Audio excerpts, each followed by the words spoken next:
Hello दोस्तों, स्वागत है आप सबका हमारे चैनल पर। आज हम लोग फिजिक्स का पार्ट 4 देखेंगे।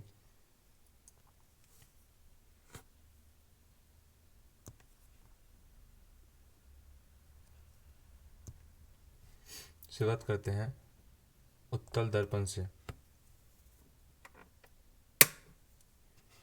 उत्तल दर्पण कॉन्वेक्स मिरर। यदि गोलीय दर्पण में अवतल भाग पर पॉलिश कर दी जाए तो उत्तल भाग प्रकाश का परावर्तन करता है।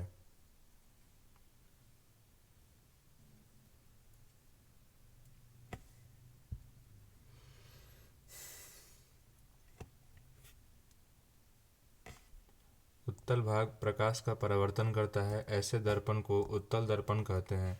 उत्तल दर्पण से प्रत्येक दशा में किसी वस्तु का प्रतिबिंब आभासी, छोटा तथा सीधा बनता है। उत्तल दर्पण का दृश्य फील्ड ऑफ व्यू अधिक होने के कारण एवं उसके द्वारा प्रतिबिंब सीधा बनने के कारण इसका उपयोग साइड मिरर के रूप में वाहनों में किया जाता है। उत्तल दर्पण का प्रयोग सोडियम परावर्तक लैंप के रूप में भी किया जाता है। प्रकाश का अपवर्तन, रिफ्लेक्शन ऑफ लाइट। जब प्रकाश की किरण एक पारदर्शी माध्यम से दूसरे भिन्न अपवर्तनांक वाले पारदर्शी माध्यम में प्रवेश करती है तो वह अपने मूल पथ से विचलित हो जाती है। इसे ही प्रकाश का अपवर्तन कहते हैं। जब प्रकाश की किरण विरल माध्यम से सघन माध्यम में प्रवेश करती है तो वह आपतन बिंदु से होकर जाने वाले अभिलंब की ओर झुक जाती है, परंतु जब प्रकाश किरण सघन माध्यम से विरल माध्यम में प्रवेश करती है तो यह अभिलंब से दूर हट जाती है। जल में डूबी छड़ का छोटा और मुड़ा प्रतीत होना, जल में पड़े सिक्के का सतह से उठा दिखना, तारों का टिमटिमाना आदि प्रकाश के अपवर्तन के कारण होता है। यहाँ इस फिगर में आप देख सकते हैं कि जो आपतित किरण है ये सघन से विरल में जा रही है तो ये अभिलंब से दूर होते जा रही है, लेकिन वही आपतित किरण यहाँ पर विरल से सघन में जा रही है तो ये अभिलंब की ओर जो है झुकी हुई प्रतीत हो रही है। प्रकाश का पूर्ण आंतरिक परावर्तन।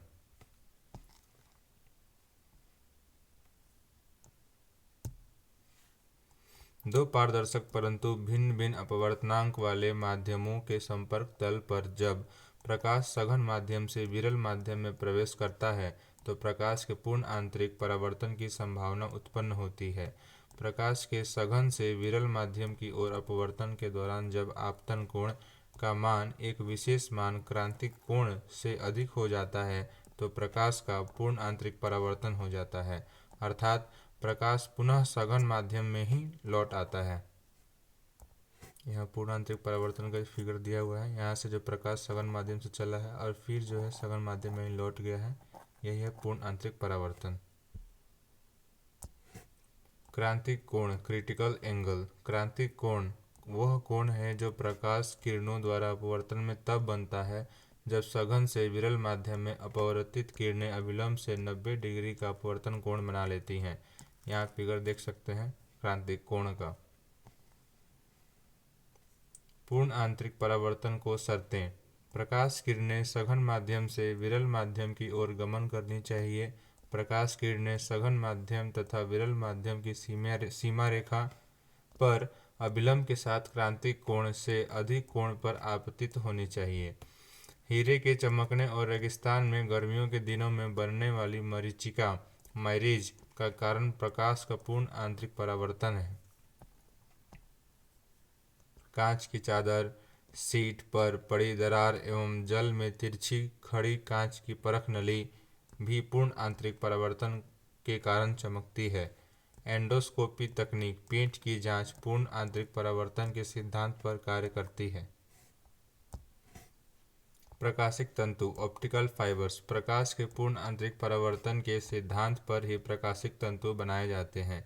प्रकाशिक तंतुओं का उपयोग प्रकाशीय संकेतों को बिना ऊर्जा क्षय के दूर स्थित स्थानों तक सुगमता से भेजने से किया जाता है।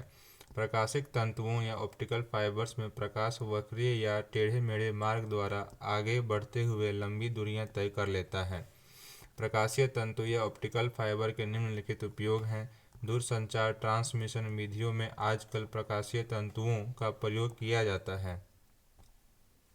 चिकित्सा के क्षेत्र में भी प्रकाशीय तंतु बहुत उपयोगी साबित हुए हैं। इनके द्वारा शरीर के आंतरिक भागों की जांच परख बहुत अच्छी तरह से की जा सकती है। प्रकाशीय तंतु डिजिटल सूचनाएं प्रेषित करने हेतु आदर्श अवयव हैं। लेंस, अब देखेंगे हम लेंस किसे कहते हैं। लेंस एक ऐसा प्रकाशीय अवयव है जो प्रकाश किरणों को अभिकेंद्रित या फोकस या अपसारित या डाइवर्स करने का कार्य करता है। लेंस सामान्यतः कांच के बने होते हैं जिनसे प्रकाश किरणें के गुजरने पर इनका अपवर्तन होता है। लेंस दो वक्र पृष्ठों से घिरा एक समान पारदर्शी माध्यम होता है। लेंस के वक्र पृष्ठ गोलीय, बेलनाकार अथवा परवलयाकार हो सकते हैं, परंतु सामान्यतः यह गोलीय होते हैं। लेंस के दो प्रकार के होते हैं, उत्तल लेंस एवं अवतल लेंस। उत्तल लेंस किसे कहते हैं? प्रकाश किरणों को अपवर्तन के बाद एक बिंदु पर केंद्रित करने वाला लेंस उत्तल लेंस कहलाता है। इसे अभिसारी या कन्वर्जिंग लेंस भी कहते हैं। उत्तल लेंस केंद्र पर मोटा परंतु किनारों पर पतला होता है। उत्तल लेंस के अंदर स्थित मध्य बिंदु प्रकाशिक केंद्र या ऑप्टिकल सेंटर कहलाता है। प्रकाशिक केंद्र से होकर जाने वाली किरण लेंस से अपवर्तित हुए बिना अपने प्रारंभिक मार्ग का ही अनुसरण करती है। देखेंगे ये है केंद्र O, यह है उत्तल लेंस का फिगर जो बीच में जो है मोटा और साइड में जो है पतला होता है।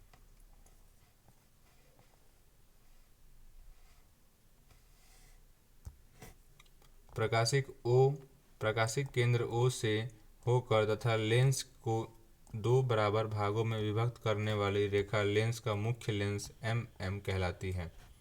अवतल लेंस या कॉनकेव लेंस, प्रकाश की किरणों को अपसारित या डाइवर्ज या फैलाने वाला लेंस अवतल लेंस कहलाता है।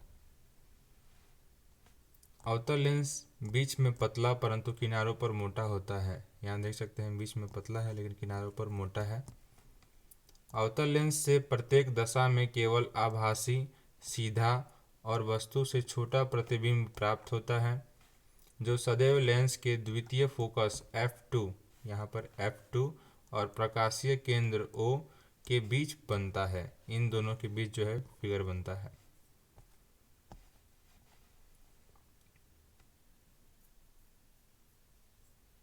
लेंसों से संबंधित तथ्य, facts related to lenses. Focus किसे कहेंगे? लेंस उत्तल या अवतल लेंस के मुख्य अक्ष पर लेंस के दोनों ओर स्थित वह बिंदु जहां प्रकाश केंद्रित होता है या जहां से प्रकाश अपसारित या डाइवर्ज होता हुआ प्रतीत होता है, उसे फोकस कहलाता है। यहाँ देख लेंगे फोकस, यहाँ पे दो F1 है और F2 है। यहाँ से जो है प्रकाश जो है डाइवर्ज हो रहा है और यहाँ पर जो है सेंटर हो रहा है, फोकस हो रहा है। ये उत्तल लेंस है और ये जो है अवतल लेंस है।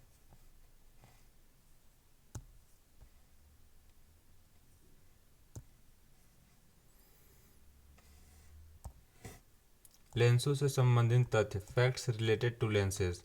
फोकस लेंस उत्तल या अवतल लेंस के मुख्य अक्ष पर लेंस के दोनों ओर स्थित वह बिंदु जहां प्रकाश केंद्रित होता है, जहां से प्रकाश अपसारित या डाइवर्ज होता हुआ प्रतीत होता है, उसे हम फोकस कहते हैं। यहाँ दो फिगर हम लोग देख चुके हैं। अब हम लोग देखेंगे उत्तल लेंस से बने प्रतिबिंबों का विभिन्न स्थितियाँ। वस्तु की स्थिति अगर अनंत पर है तो प्रतिबिंब की स्थिति फोकस 2 पर बनेगी, पॉइंट 2 पर, फोकस पॉइंट 2 पर बनेगी। और प्रतिबिंब की प्रकृति एवं आकार कैसा होगा? तो वास्तविक, बहुत छोटा और उल्टा होगा। अगर वस्तु की स्थिति 2F1 से दूर होती है, परे होती है, तो F2 एवं 2F2 के बीच में जो है प्रतिबिंब की स्थिति बनेगी और प्रतिबिंब का प्रकृति एवं आकार वास्तविक, छोटा तथा उल्टा बनेगा। यदि वस्तु की स्थिति 2F1 पर है तो प्रतिबिंब की स्थिति 2F2 पर होगी और उसका प्रकृति एवं आकार वास्तविक, बराबर और उल्टा होगा। यदि वस्तु की स्थिति 2F1 और F1 के बीच में है तो प्रतिबिंब की स्थिति 2F2 से परे यानी दूर बनेगी और वस्तु यह है वास्तविक, बड़ा और उल्टा प्रतीत होगा। यदि वस्तु की स्थिति F1 पर बनेगी, प्रतिबिंब की स्थिति अनंत पर बनेगी और वस्तु जो है वास्तविक, बहुत बड़ा और उल्टा दिखाई देगा। यदि वस्तु की स्थिति केंद्र O एवं फोकस 1 के बीच बनेगी तो प्रतिबिंब लेंस के उसी ओर जिस ओर वस्तु है उधर बनेगी और जो है वस्तु आभासी, सीधा और आवर्धित प्रतीत होगा। नोट दिया हुआ है, उत्तल लेंस की क्षमता धनात्मक तथा अवतल लेंस की क्षमता ऋणात्मक होती है। लेंस की क्षमता, power of the lens. Lens की फोकस दूरी यदि मीटर में व्यक्त हो तो फोकस दूरी f के व्युत्क्रम को लेंस की क्षमता, power of the lens p कहा जाता है तथा लेंस की क्षमता SI मात्रक डायोप्टर होता है, d से डिनोट करते हैं, अर्थात जो है पावर बराबर 1/f यानी फोकस हो जाएगा। यदि लेंस की फोकस दूरी 1 मीटर हो तो इसकी क्षमता 1 डायोप्टर या 1d होगी।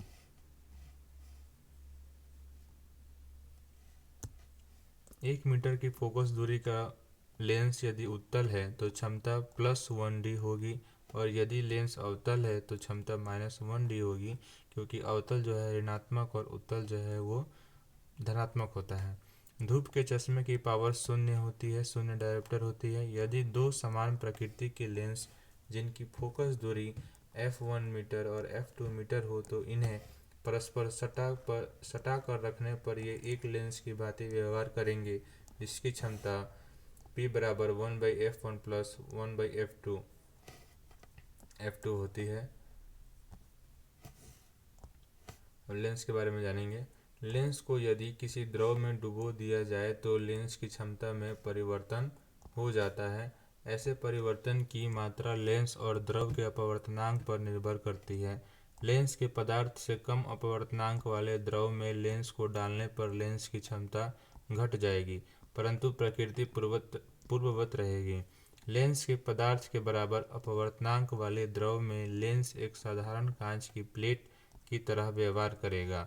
यदि लेंस के पदार्थ का अपवर्तनांक उस द्रव के अपवर्तनांक से कम हो जिसमें लेंस डुबोया जाता है तो लेंस की प्रकृति बदल जाएगी, अर्थात उत्तल लेंस अवतल लेंस की तरह और अवतल लेंस उत्तल लेंस की तरह व्यवहार करेगा।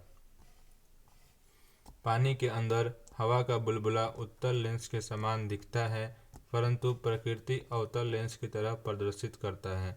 कार्बन डाइसल्फाइड का अपवर्तनांक 1.63 में कांच का बना उत्तल लेंस अपवर्तनांक 1.5 अवतल लेंस की भांति व्यवहार करेगा, जबकि अवतल लेंस उत्तल लेंस की भांति प्रकृति प्रदर्शित करेगा। प्रकाश का वर्ण विक्षेपण, डिस्पर्सन ऑफ लाइट। श्वेत प्रकाश या सूर्य का प्रकाश या दृश्य प्रकाश 7 विभिन्न रंगों के प्रकाश को संयुक्त प्रभाव होता है। वर्ण विक्षेपण की घटना में श्वेत प्रकाश किसी विशेष कोण से अपवर्तन के कारण अपने अवयव रंगों में विभक्त हो जाता है, जैसे प्रिज्म से प्रकाश का वर्ण विक्षेपण होना। ये देखेंगे, ये श्वेत प्रकाश है, प्रिज्म से जो है ये वर्ण विक्षेपण हो गया है, 7 रंगों में जो है सूर्य का प्रकाश जो है बट गया है। पहला है violet, Indigo, blue, green, yellow, orange और रेड। तरंगदैर्घ्य ज़्यादा होता है लाल का, कम होता है वायलट का। बीच में कौन सा कलर होता है? ग्रीन।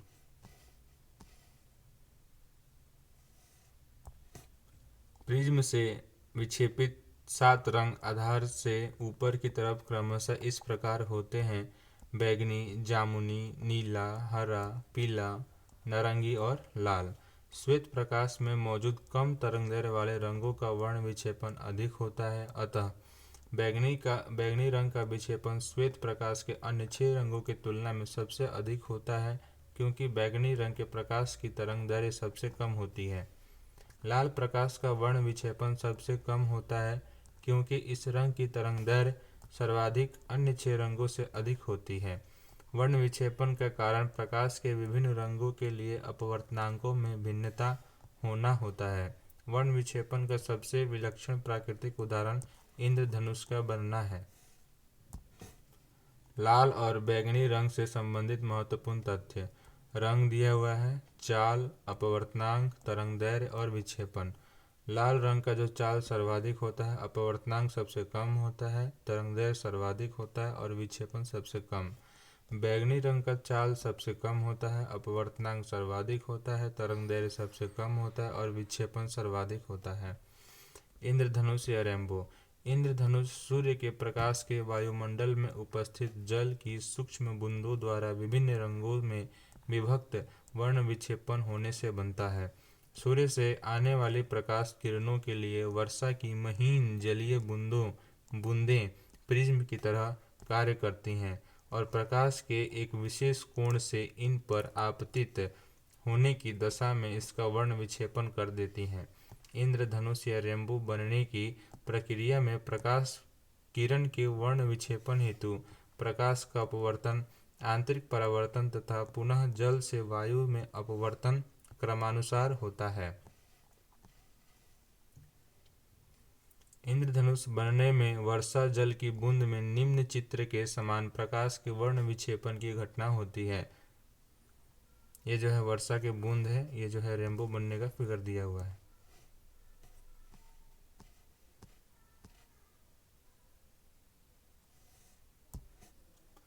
प्राथमिक रंग, प्राइमरी कलर्स, ऐसे तीन रंग जिन्हें मिलाने पर सफ़ेद रंग का प्रकाश उत्पन्न किया जा सके प्राथमिक रंग कहलाते हैं और ये लाल, हरा और नीला होता है। नोट में है, रंगीन टेलीविज़न में प्राथमिक रंगों का उपयोग किया जाता है। द्वितीयक रंग या सेकेंडरी कलर्स, इस श्रेणी के अंतर्गत पीला, मैजेंटा एवं पिकॉक नीला आते हैं। लाल और हरा को मिक्स करेंगे तो पीला कलर बनेगा, लाल और नीला को मिक्स करेंगे तो मैजेंटा कलर बनेगा, हरा और नीला को मिक्स करेंगे तो पिकॉक नीला जो है कलर बनेगा। प्राथमिक रंगों से प्राप्त होने वाले अन्य रंग जो श्वेत या सफ़ेद रंग के अतिरिक्त हैं, द्वितीयक रंग कहलाते हैं, जैसा कि उपयुक्त उदाहरण से स्पष्ट है। ऐसे दो रंग जिनके संयोग से सफ़ेद रंग का प्रकाश प्राप्त हो पूरक रंग या कॉम्प्लीमेंट्री कलर कहलाते हैं।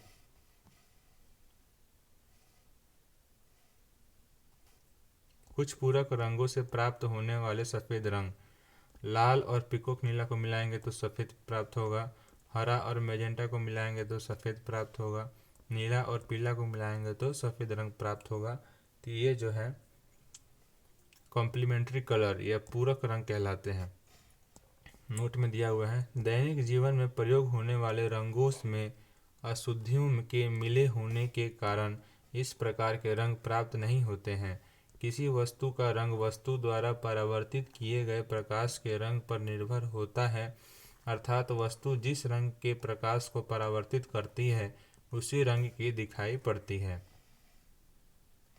यदि कोई वस्तु प्रकाश के सभी रंगों को अवशोषित कर लेती है तो वह काली दिखाई देती है। प्रकाश के सभी रंगों को परावर्तित करने वाली वस्तुएं सफ़ेद दिखाई पड़ती हैं। श्वेत प्रकाश बहुरंगी प्रकाश का उदाहरण है। विभिन्न रंगों के प्रकाश में भिन्न भिन्न रंगों वाली वस्तुओं के रंग दिए हुए हैं। यहाँ प्रकाश का रंग दिया हुआ है। सफ़ेद वस्तु, लाल वस्तु, हरी वस्तु, पीली वस्तु, नीली वस्तु और काली वस्तु दी हुई है। प्रकाश का रंग अगर सफ़ेद होगा तो सफ़ेद वस्तु पर ये सफ़ेद दिखेगा, लाल वस्तु पर लाल, हरी वस्तु पर हरा दिखेगा, पीला वस्तु पर पीला, नीला वस्तु पर नीला दिखेगा और काली वस्तु जो है काली रंग दिखाई देगा। यदि प्रकाश का रंग जो है लाल है तो सफ़ेद वस्तु लाल दिखाई देगा, लाल वस्तु लाल दिखाई देगा, हरी वस्तु काली दिखाई देगी, पीली वस्तु लाल दिखाई देगी, नीली वस्तु काली दिखाई देगी और काली वस्तु जो है काली दिखाई देगी। प्रकाश का रंग अगर हरा है तो सफ़ेद वस्तु जो है हरा दिखाई देगा, लाल वस्तु काली दिखाई देगी, हरी वस्तु हरी दिखाई देगी, पीली वस्तु जो है हरी दिखाई देगी और नीली वस्तु काली दिखाई देगी और काली वस्तु जो है काली दिखाई देगी। प्रकाश का रंग अगर पीला है तो सफ़ेद वस्तु पीला दिखाई देगा, लाल वस्तु लाल, हरा वस्तु हरा, पीला वस्तु पीला, नीला वस्तु काला दिखाई देगा और काला वस्तु जो है काला दिखाई देगा। प्रकाश का रंग अगर नीला है तो सफ़ेद वस्तु नीला दिखाई देगा, लाल वस्तु काला दिखाई देगा, हरा वस्तु काला दिखाई देगा और पीला वस्तु जो है काला दिखाई देगा और नीला वस्तु नीला दिखाई देगा, काला वस्तु भी काला दिखाई देगा। इस चार्ट को आप लोग स्क्रीनशॉट लेके याद कर सकते हैं। 17वीं शताब्दी में आइजैक न्यूटन ने परावर्तक दूरबीन का आविष्कार एक साधारण लेंस के बजाय प्रकाश एकत्र करने के लिए अवतल दर्पण का उपयोग करके किया था, जो प्रकाश के फैलाव के कारण झूठे रंग उत्पन्न करता है। प्रकाश तरंगों का व्यतिकरण, इंटरफेरेंस ऑफ लाइट। ध्वनि की भांति प्रकाश तरंगों का भी व्यतिकरण या इंटरफेरेंस हो सकता है। जब समान आवृत्ति एवं आयाम वाली प्रकाश की दो तरंगें, जो सामान्यतः एक ही प्रकाश स्रोत द्वारा द्विक स्लिटों डबल स्लिट्स में से गुजार कर उत्पन्न की जाती हैं, तब एक निश्चित दूरी सम्मुख स्थित पर्दे पर आपतित होती हैं, तो व्यतिकरण पट्टियां फ्रिंजेस पर्दे पर दिखाई पड़ती हैं। प्रकाश का व्यतिकरण वास्तव में प्रकाश की तीव्रता में होने वाला परिवर्तन है, जो दो प्रकाश किरणों समान आवृत्ति तथा आयाम वाली एक ही दिशा में गमन के दौरान इन किरणों पर परस्पर अध्यारोपण के फलस्वरूप उत्पन्न होता है। व्यतिकरण दो प्रकार का होता है। समपोषी व्यतिकरण, कंस्ट्रक्टिव इंटरफेरेंस। प्रकाश के व्यतिकरण में जब किसी बिंदु पर प्रकाश किरणें समान कला में होती हैं, तो वहां उत्पन्न व्यतिकरण समपोषी व्यतिकरण या कंस्ट्रक्टिव इंटरफेरेंस कहलाता है। समपोषी व्यतिकरण के कारण पर्दे पर चमकीली प्रकाश पट्टियां दिखाई पड़ती हैं। 2 नंबर, विनाशी व्यतिकरण, डिस्ट्रक्टिव इंटरफेरेंस। विनाशी व्यतिकरण में प्रकाश किरणों के किसी बिंदु पर विपरीत कला में होने पर प्रकाश की तीव्रता न्यूनतम रह जाती है और ऐसे में काली धारियां या काली पट्टियां पर्दे पर उत्पन्न हो जाती हैं। उपयुक्त विवरण से स्पष्ट है कि द्विक स्लिट प्रयोग द्वारा किसी मोनोक्रोमैटिक प्रकाश स्रोत के व्यतिकरण पैटर्न में सफ़ेद एवं काली पट्टियां क्रमशः समपोषी एवं विनाशी व्यतिकरण दर्शाती हैं। प्रकाश के संचरण के लिए आवश्यक सैद्धांतिक पदार्थ ल्यूमिनिफेसस ईथर के माध्यम से पृथ्वी की गति का पता लगाने के लिए माइकलसन और मार्ले प्रयोग को डिज़ाइन किया गया था। अब है प्रकाश का ध्रुवीकरण या पोलराइजेशन ऑफ लाइट। प्रकाश किरणें विद्युत चुंबकीय अनुप्रस्थ तरंगें हैं, जिनमें विद्युत चुंबकीय क्षेत्र परस्पर तरंग संचरण की दिशा में लंबवत कंपन करते हैं। प्रकाश किरण के लंबवत तरंग कंपन विभिन्न दिशाओं में होते हैं। एक सामान्य प्रकाश किरण में, जिसमें तरंग कंपन की विभिन्न दिशाएं होती हैं, अध्रुवित प्रकाश या सामान्य प्रकाश होता है। अध्रुवित प्रकाश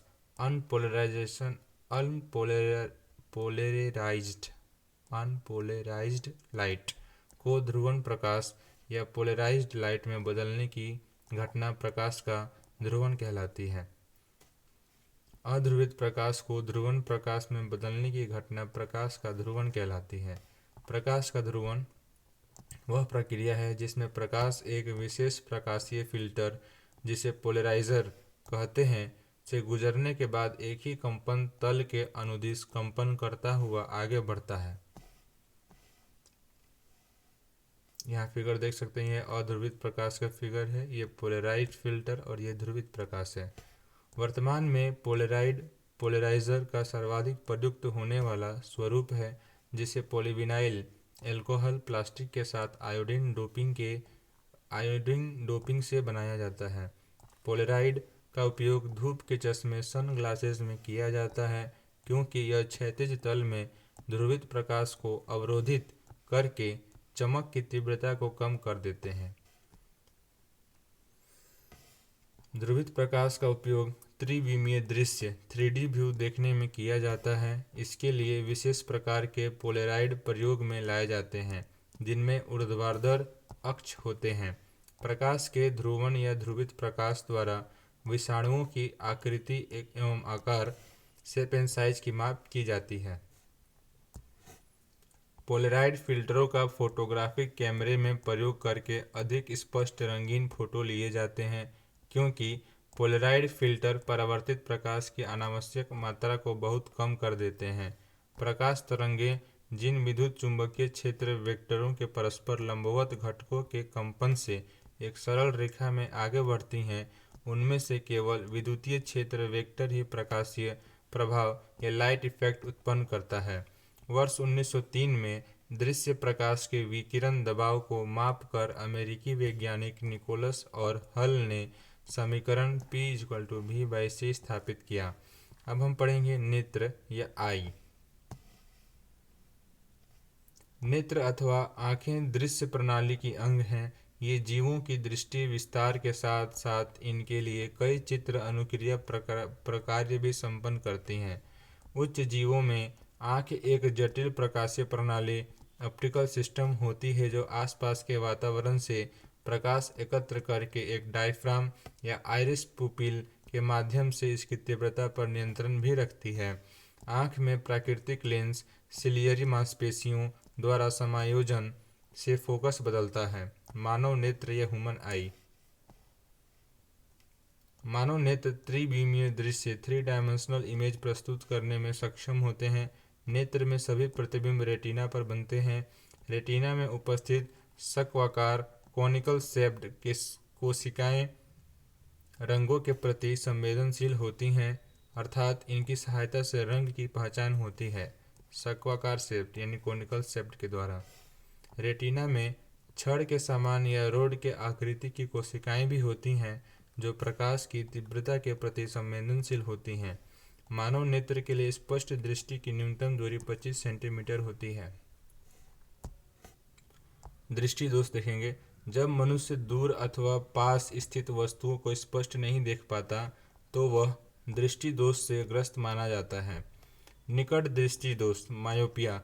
निकट दृष्टि दोष होने पर व्यक्ति निकट की ही वस्तुओं को स्पष्ट देख सकता है, लेकिन वह दूर की वस्तुओं को स्पष्ट नहीं देख पाता। निकट दृष्टि दोष निम्नलिखित कारणों से हो सकता है।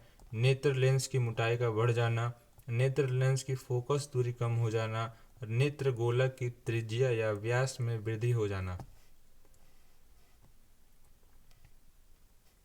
निकट दृष्टि दोष मायोपिया में प्रतिबिंब रेटिना पर बनने की बजाय इसके पहले या आगे ही बन जाता है। अवतल लेंस कॉन्केव लेंस का प्रयोग करके निकट दृष्टि दोष का निवारण किया जाता है। अवतल लेंस के चश्मे का प्रयोग करने से दूर स्थित वस्तु से आने वाले प्रकाश की किरणें लेंस से अपवर्तन के बाद थोड़ा फैल जाती हैं और वे अब नेत्र लेंस पर पड़ती हैं और यह इन्हें ठीक रेटिना पर फोकस करने में सक्षम करता है। यहाँ देख सकते हैं कि ये है अवतल लेंस। इस पे जो किरणें जब पड़ती हैं तो ये फैल गई हैं और नेत्र लेंस पे पड़ी हैं और पड़ने के बाद जो है रेटिना पर फोकस कर दी हैं। जो किरणें हैं रेटिना पर फोकस कर दी हैं। तो निकट दृष्टि दोष का उपचार जो है हम अवतल लेंस के द्वारा करते हैं। अब देखेंगे हम दूरदृष्टि दोष या हाइपरमेट्रोपिया। दूरदृष्टि दोष से ग्रस्त व्यक्ति दूर की वस्तुएं स्पष्ट देख पाते हैं, परंतु पास की वस्तुएं इन्हें धुंधली या अस्पष्ट दिखाई पड़ती हैं। दूरदृष्टि दोष निम्नलिखित कारणों से उत्पन्न हो सकता है। नेत्र लेंस की मोटाई का कम हो जाना, लेंस की फोकस दूरी में वृद्धि, नेत्र गोलक का व्यास कम हो जाना। दूरदृष्टि दोष के कारण वस्तु का प्रतिबिंब रेटिना पर न बनकर रेटिना के पीछे बनता है। दूरदृष्टि दोष का निवारण उत्तल लेंस का प्रयोग करके किया जाता है। उत्तल लेंस पास स्थित वस्तु से आने वाली प्रकाश किरणों को अभिसारित करके नेत्र लेंस की सहायता से रेटिना पर फोकस कर देता है। पढ़ने में काम आने वाले ग्लासेस उत्तल लेंस से बने होते हैं। यहाँ देख सकते हैं फिगर दिया हुआ है। दूरदृष्टि दोष के उपचार जो है हम उत्तल लेंस की सहायता से करते हैं। यहाँ दृष्टि दोष दिया हुआ है। दृष्टि दोष के प्रकार, निकट की वस्तुएं, दूर की वस्तुएं और निदान हेतु कौन सा लेंस उपयोग किया जाएगा उसके बारे में दिया हुआ है। अगर आपको निकट दृष्टि दोष है तो निकट की वस्तुएं स्पष्ट देख सकते हैं, दूर की वस्तुएं स्पष्ट नहीं देख सकते। निदान हेतु अवतल लेंस का उपयोग करेंगे। अगर आपको दूरदृष्टि दोष है तो वस्तु जो है स्पष्ट, निकट की वस्तुएं स्पष्ट नहीं देख सकते हैं और दूर की वस्तुओं को स्पष्ट देख सकते हैं और निदान हेतु उत्तल लेंस का प्रयोग करेंगे। दूरदृष्टि दोष में उत्तल लेंस, निकट दृष्टि दोष में अवतल लेंस का उपयोग करेंगे। अब है जरा दृष्टि दोष या प्रेस बायोपिया। यह अधिक आयु व वृद्धावस्था में होता है। इस रोग में आँख की पेशियां निष्क्रिय होने से उनकी सामंजस्य क्षमता घट जाती है और व्यक्ति दूर एवं पास दोनों ही स्थितियों में वस्तुएं स्पष्ट नहीं देख पाता है। प्रेसबायोपिया को जरा दृष्टि दोष भी कहते हैं। इस दोष का निवारण द्विफोक्सी लेंस या बाइफोकल लेंस की सहायता से किया जाता है। अबिंदुकता या एस्टिग्मेटिज्म, यह रोग कार्निया के पूरी तरह से गोला न होने के कारण इस रोग में क्षैतिज एवं ऊर्ध्वाधर रेखाएं एक साथ स्पष्ट नहीं दिखाई देती हैं। अबिंदुकता का निवारण बेलनाकार लेंस की सहायता से किया जाता है।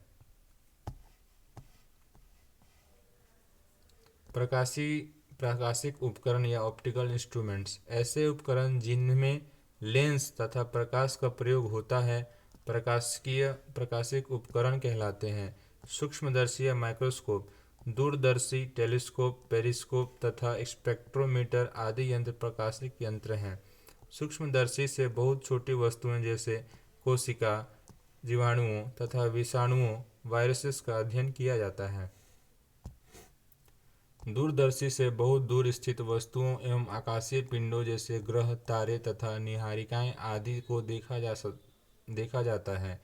सूक्ष्मदर्शी या माइक्रोस्कोप अलग अलग प्रकार की होती हैं जिनकी क्षमताएं भिन्न भिन्न होती हैं, जैसे सरल सूक्ष्मदर्शी, संयुक्त सूक्ष्मदर्शी, इलेक्ट्रॉन सूक्ष्मदर्शी। सरल सूक्ष्मदर्शी या सिंपल माइक्रोस्कोप, सरल सूक्ष्मदर्शी में एक अत्यधिक कम फोकस दूरी का उत्तल लेंस प्रयुक्त किया जाता है। सरल सूक्ष्मदर्शी में वस्तु का आकार उसके द्वारा नेत्र पर बनाए गए दर्शन कोण पर निर्भर करता है, अर्थात दर्शन कोण जितना बड़ा होगा वस्तु उतनी बड़ी और दर्शन कोण जितना छोटा होगा वस्तु उतनी छोटी दिखाई पड़ती है। सरल सूक्ष्मदर्शी की आवर्धन क्षमता निम्नलिखित सूत्र द्वारा ज्ञात की जाती है। m बराबर 1+d/f।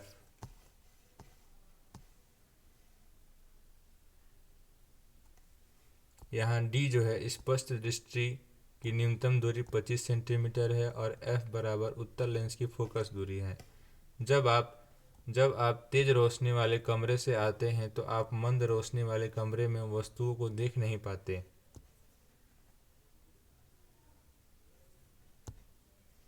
क्योंकि परितारिका सिकुड़कर पुतली को छोटा बना देती है जिसमें आँख में कम प्रवेश कर पाता है। संयुक्त सूक्ष्मदर्शी कंपाउंड माइक्रोस्कोप, इस सूक्ष्मदर्शी में एक बेलनाकार धात्विक नली के अक्ष पर दो उत्तल लेंस लगाए जाते हैं। संयुक्त सूक्ष्मदर्शी का जो लेंस वस्तु की ओर होता है उसे अभिदृश्यक या ऑब्जेक्टिव लेंस कहते हैं तथा जो लेंस देखने वालों की आँख में की ओर होता है उसे नत्रिका अथवा अभिनेत्र आई पीस कहते हैं। सूक्ष्मदर्शी में अभिदृश्यक लेंस की फोकस दूरी नेत्रिका लेंस आई पीस लेंस से कम होती है। इलेक्ट्रॉन सूक्ष्मदर्शी में प्रकाश के स्थान पर इलेक्ट्रॉन पुंज का प्रयोग सूक्ष्म वस्तुओं को देखने के लिए किया जाता है। दूरदर्शी या टेलीस्कोप, दूरदर्शी में एक बेलनाकार नली के दोनों खुले किनारों पर उत्तल लेंस लगाए जाते हैं। दूरदर्शी में भी वस्तु की ओर वाला लेंस अभिदृश्यक तथा नेत्र की ओर वाला लेंस नेत्रिका कहलाता है। दूरदर्शी में अभिदृश्यक लेंस की फोकस दूरी नेत्रिका लेंस से बहुत अधिक रखी जाती है। प्रकाश उत्सर्जित होने पर फॉस्फर लेपिता ग्लास स्क्रीन पर केंद्रित एक इलेक्ट्रॉन बीम युक्त सीलबंद ग्लास वैक्यूम ट्यूब की पहचान कैथोड रे ट्यूब में रूप में होती है। स्थिर विद्युत या इलेक्ट्रोस्टैटिक्स, स्थिर विद्युत या इलेक्ट्रोस्टैटिक्स कुछ पदार्थों को परस्पर रगड़ने से उनमें एक दूसरे से विपरीत विद्युतीय प्रकृति पॉजिटिव और नेगेटिव के आवेश उत्पन्न हो जाते हैं। पदार्थों का आवेशन होना स्थिर विद्युत कहलाता है क्योंकि इस प्रकार उत्पन्न आवेश गतिमान नहीं होता है। स्थिर विद्युत में उत्पन्न होने वाले आवेशों को धन या ऋण का नाम बेंजामिन फ्रैंकलिन ने दिया था। जब समान रूप से आवेशित जैसे दो धनात्मक आवेशित वस्तुओं को समीप लाया जाता है तो वो प्रतिकर्षित या रिपेल होती हैं। विपरीत आवेशित वस्तुएं जैसे धनात्मक तथा ऋणात्मक ऋण आवेश युक्त वस्तुएं परस्पर एक दूसरे को आकर्षित या अट्रैक्ट करती हैं। स्थिर विद्युत का मुख्य कारण इलेक्ट्रॉन या ऋण आवेशित परमाणु कण है। परमाणु एक उदासीन कण होता है जिसमें धन तथा ऋण आवेश की मात्रा बराबर होती है। जब दो वस्तुओं को रगड़ा जाता है तो इलेक्ट्रॉन जिस वस्तु पर कम रह जाते हैं वे धन आवेशित तथा जिस वस्तु पर इलेक्ट्रॉनों की अधिकता हो जाती है वे ऋण आवेशित हो जाते हैं। आवेश का पृष्ठ घनत्व सरफेस डेंसिटी ऑफ चार्ज किसी चालक के इकाई क्षेत्रफल पर स्थित आवेश की मात्रा को उस आवेश का पृष्ठ घनत्व कहते हैं। किसी भी चालक के नुकीले भाग पर आवेश के पृष्ठ घनत्व की मात्रा सर्वाधिक होती है। चालक या कंडक्टर वे पदार्थ जिनसे विद्युत आवेश या विद्युत इलेक्ट्रिसिटी सुगमता से प्रवाहित हो सकती है उन्हें चालक कहते हैं। सभी धातुएं, लवण युक्त जलीय विलयन आदि विद्युत के चालक पदार्थ हैं। तांबा और एल्युमिनियम विद्युत के सर्वाधिक प्रयुक्त होने वाले चालक हैं। चांदी विद्युत का सबसे अच्छा चालक है जबकि दूसरे स्थान पर तांबा है।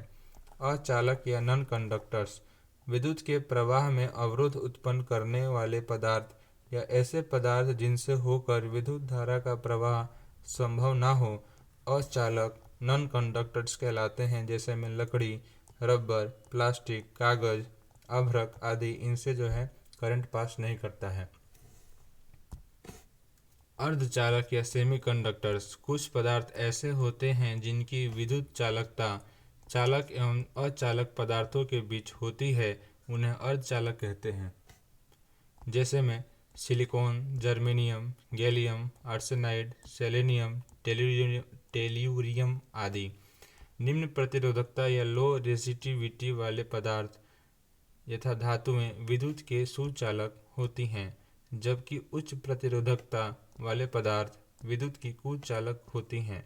सामान्यतः धातुओं की प्रतिरोधकता तापमान बढ़ने के साथ बढ़ती है जबकि अर्धचालक पदार्थों की प्रतिरोधकता तापमान बढ़ने के साथ घटती है।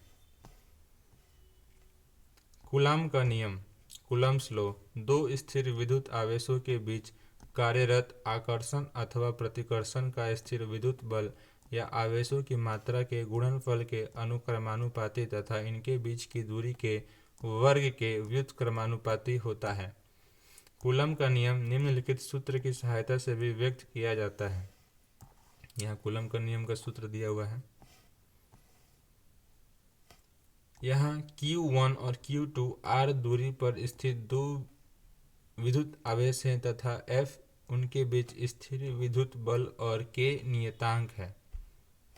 विद्युत क्षेत्र या इलेक्ट्रिक फील्ड किसी आवेशित पिंड के आसपास का वह क्षेत्र जहाँ तक उस आवेशित पिंड के कारण विद्युत प्रभाव का अनुभव किया जा सके विद्युत क्षेत्र कहलाता है। विद्युत क्षेत्र की तीव्रता इंटेंसिटी ऑफ इलेक्ट्रिसिटी फील्ड विद्युत क्षेत्र में किसी बिंदु पर स्थित एकांक धन आवेश पर कार्यरत बल को विद्युत क्षेत्र की तीव्रता कहते हैं। यह फॉर्मूला दिया हुआ है F/Q, जहाँ पर F स्थिर विद्युत बल है, Q आवेश को दर्शा रहा है और E विद्युत क्षेत्र की तीव्रता को। किसी खोखले चालक के भीतर विद्युत क्षेत्र शून्य होता है, अर्थात खोखले चालक को आवेशित करने पर संपूर्ण आवेश इसके पृष्ठ पर ही रहता है। कोई भी खोखला चालक या गोला स्थिर विद्युत परिरक्षक की भांति व्यवहार करता है, अर्थात ऐसे खोखले चालक जैसे कार, बस जिनकी खिड़कियां यदि बंद हों आदि पर यदि आकाशीय बिजली गिर जाए तो इसके अंदर बैठे व्यक्ति सुरक्षित रहते हैं क्योंकि आवेश सतह पर ही रहता है। विद्युत विभव या इलेक्ट्रिक पोटेंशियल किसी इकाई धन आवेश को अनंत से विद्युत क्षेत्र के किसी बिंदु तक लाने में किए गए कार्य वाट को उस बिंदु का विद्युत विभव या वोल्ट कहते हैं।